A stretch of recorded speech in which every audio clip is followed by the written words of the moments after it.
where Jeremy Corbyn is now speaking. For him, it's about reversing the hard-fought gains by working-class people over generations so that corporations and billionaires can cream off more profits. It's about unleashing Thatcherism on steroids in our country. Johnson and his Conservatives know there is no support for the damaging agenda that they want to inflict on this country. So instead, they're trying to use it under the banner of Brexit instead. But Labour is exposing this deception. Last week, we revealed the secret plot to sell out our NHS as part of a toxic trade deal with Donald Trump, which could mean the NHS paying up to $500 million more per week for medicines from the United States and other places. As trade experts have since confirmed, the NHS is very much on the table in these talks. But the secret documents not only shredded the Prime Minister's credibility on the NHS, they undermined his credibility on Brexit also. Get Brexit done, the Tory slogan at the heart of the election campaign says, is a fraud on the British people. While Labour will get Brexit sorted in 6 months, because we won't be ripping up our main trading relationship, Johnson's deal will be just the beginning of years of more painful negotiations and broken promises. And today, I can reveal further hard evidence that Johnson is deliberately misleading the people about this. I have here the document.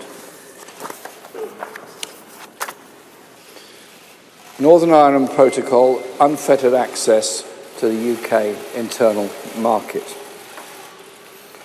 What we have here is a confidential report by Johnson's own government marked official sensitive that exposes the falsehoods that Boris Johnson has been putting forward. This is cold, hard evidence that categorically shows the impact a damaging Brexit deal would have on large parts of our country. 15 pages that paint a damning picture of Johnson's deal on the issue of Northern Ireland in particular. We caught the Tories red-handed selling out our NHS in the Trump trade talks, and now we've caught Johnson red-handed misrepresenting his own Brexit deal. So let's test some of Johnson's claims against his own government's findings.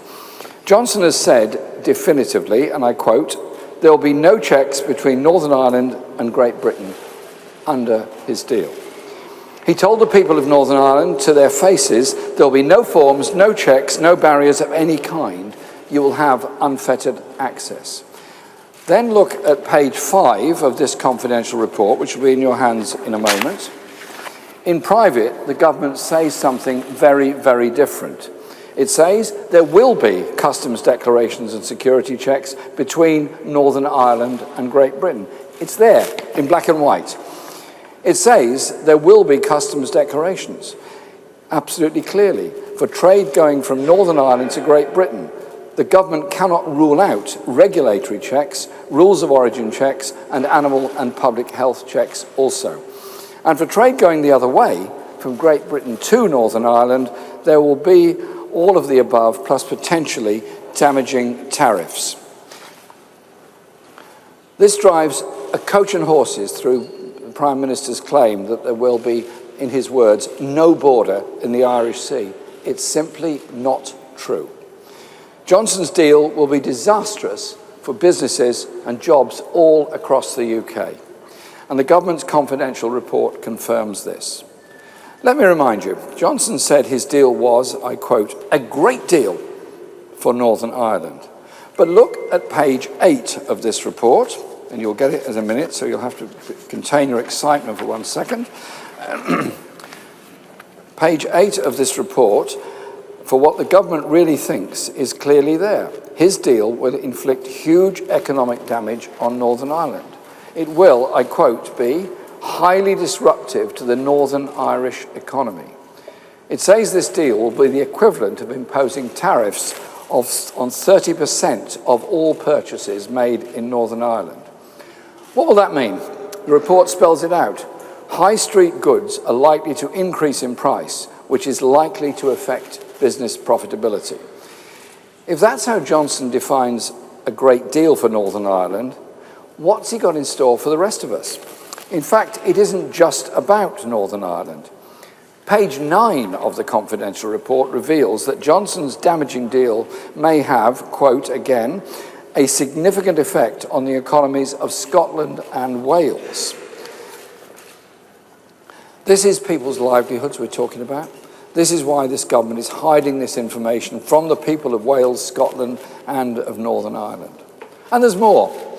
Page 10 warns of the potential for fraud, saying Northern Ireland could become, quote, a backdoor into the GB market for the avoidance of import duties.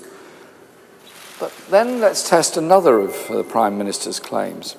When I debated him in the first leaders' debate on ITV, he said, and I'm quoting him again, "We have a deal that keeps the whole of the UK together as we come out of the EU."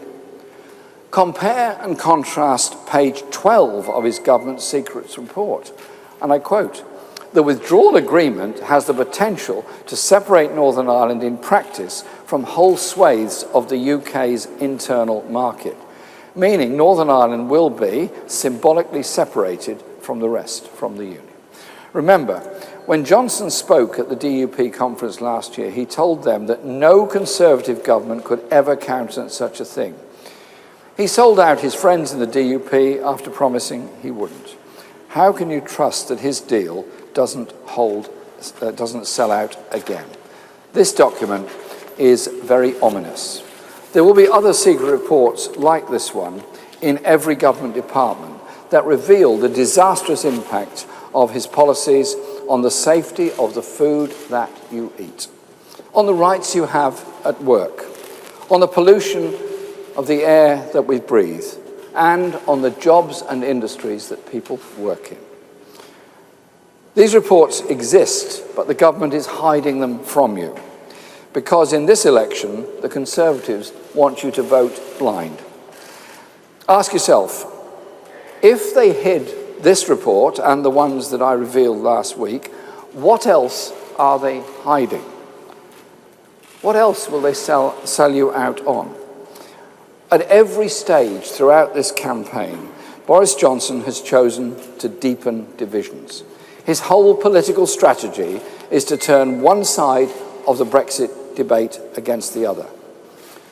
I start from a very different place. I believe a Prime Minister must talk to and listen to the whole country, because we have to bring our divided country together. And if, as a result, people accuse me of talking to both sides at once in the Brexit debate, then so be it. I'm proud to do that. Why would I only want to talk to half the country? I don't want to live in half of a country.